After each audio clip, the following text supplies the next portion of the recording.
You can't miss that. You can't miss that. I believe it was Hwang. It was Hwang who had that opportunity in the first half. And that was the best chance in the entire game. The way it started, I think maybe for the first 20, 30 minutes, I thought, okay, Uruguay, the better team, they'll control and then they'll say what's up. But Korea, they came back. They came back. Shout out to your boy, Paulo Bento, the Korean coach. They came back in the game.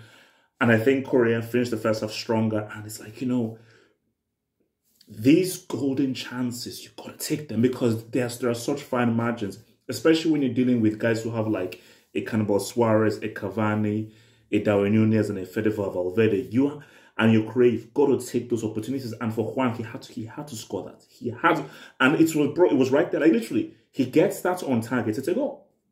From where he was at on soft, he just gets that on target. It is a goal. But I think it was I think the game felt a lot closer than I thought it would be, and I do feel South Korea, they seem slightly better than they were 4 years ago. So yeah, I was surprised. I was surprised. I thought Uruguay. I thought it was going to be close-ish, but Uruguay would just be marginally better. But for me, this felt like a 50-50 game. It didn't feel like if Uruguay were clearly the better team. And I think South Korea, they hung in there with them tactically.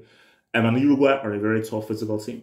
And basically, I thought we were going to get like a Fede Valverde, especially in a way he struck the ball, but obviously it hit the bar, man. And I think for Uruguay, it's going to be tough for them because you can see the generation of Martin Caceres, Godin, Cavani, Cannibal Suarez, all these guys. These are guys from 2010. These are guys from 2010, and you can just see the sharpness they had from 2010, maybe 2014. It ain't there anymore. And I think that's why it's going to be very important that guys like Fede Valverde, Darwin Núñez, and Benson Core, these are the new generation. And I'm not sure that they are as good as Forlan, Cavani, Cannibal Suarez were back in 2010. So, but for South Korea, man, you had to score that because it was such a closest game that if Hwang had scored that, tactically it would have been great for South Korea because Uruguay now have to come towards them. And I think South Korea just needed a bit more space. And I think if Uruguay had to chase the game 1-0 down, it could have given South Korea space to say what's up. But it's a good point. I mean, for South Korea, if you're South Korea, you would have taken a point before the game went through because they're like, aha, okay, can we now take a point from Portugal? Let's look to beat Ghana. Because if South Korea can now try and hold Portugal to a point and beat Ghana, that's 5 points. Who knows? 5 points could be enough to see them through. So I think a point, putting everything into perspective, especially if all results go their way, is pretty good. And for Uruguay, it's not too bad. I think Uruguay will feel, okay, we now have to beat Ghana now.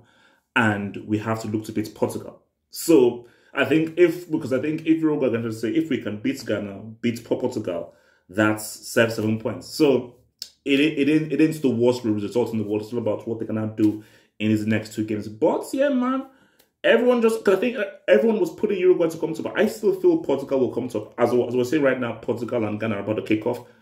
Portugal will win that game. So I think Portugal will take... and Portugal winning the game, I think they'll not take the whole of the group to begin with. So I think if you're Uruguay, yeah, I mean, I still feel Portugal will finish top. Uruguay will finish second, but we'll just have to see how things go.